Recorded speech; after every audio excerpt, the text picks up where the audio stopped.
Welcome to Not Milk Never Milk. Subscribe if you're lactose intolerant. You start by opening Sticker Babai and granting storage access so the app can read and save images. This step is essential.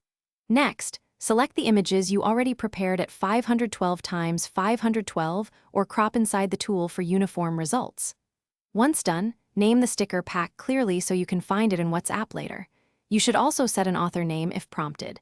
This makes packs identifiable. Now export settings are ready. Move to editing and trimming images.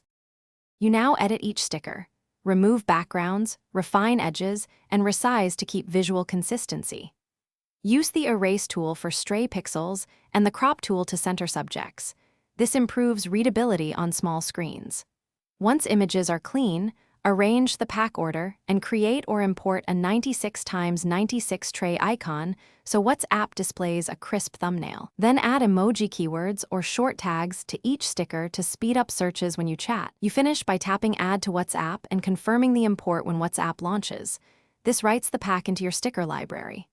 Once added, open a chat and preview each sticker, sending one to ensure animation and transparency preserved.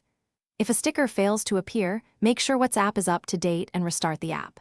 If problems persist, clear Sticker Babai cache, re-export using PNG/WebP, and re-import. That usually fixes missing tray icons or blurred stickers. Thanks for watching. If this was helpful, leave a like and consider subscribing. See you next time.